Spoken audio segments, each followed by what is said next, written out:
Mike Ansari is with Heart for Iran, a group of ministries that's broadcasting the gospel into Iran. Mike, thanks for being with us on the show. Tell us about these protests.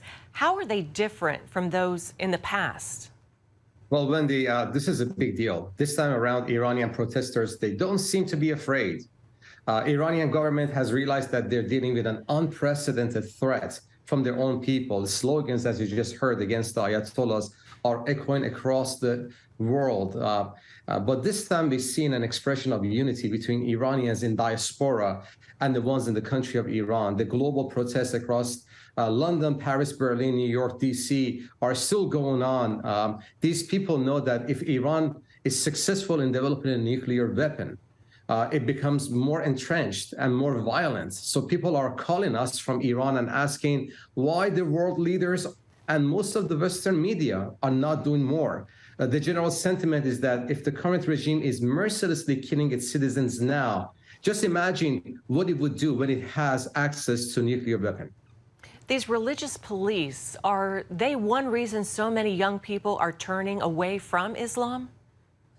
Well, Iranian morality police, along with IRGC and the Basij brigades, they're all extensions of the regime. People have lost faith in Islamic Republic. The new generation, Wendy, this is interesting, is not asking for a reformed Islamic system anymore. They want the Islamic system out. They see the corruption, mass execution, rape, detentions, there are fruits of Islamic establishment, and they want it out. Now, there are two challenges to this anti-regime protest that we're seeing. Number one, the lack of leadership. And number two, Iran's security forces is most likely going to continue to mercilessly confront these people. So we will probably see more bloodshed. And yes, it is possible that the current protests may lose momentum or even eventually be quashed. But this pattern will repeat itself again. Mike, Heart for Iran is broadcasting the gospel into Iran and ministering to people online. What are they telling you? Well, Iran is blocking internet, social media platforms like Instagram, telecommunications, and satellite signals. But we're still getting calls from inside the country. By far, people are asking why the international community is not doing more to help them.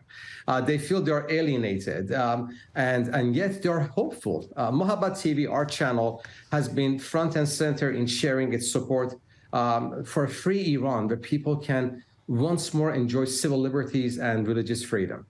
Mike, are more Iranians turning to Jesus right now because of this? Usually, yes. But in this case, it's hard to say because our connections with people inside of Iran have been extremely limited by the Iranian authorities. Historically, when there are uprisings like this in Iran, people turn away from Islam, move towards secularization, and many seek other options. We're still seeing that dreams and visions are a major factor in people turning to Christ. Yeah, and the good news is the church is still growing very fast in Iran, isn't it?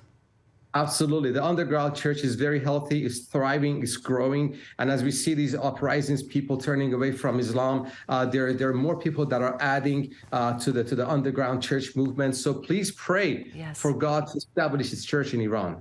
Absolutely. Mike Ansari, thank you so much for joining us. And definitely Iran and the Iranian people are in our prayers. God bless you. Thank you.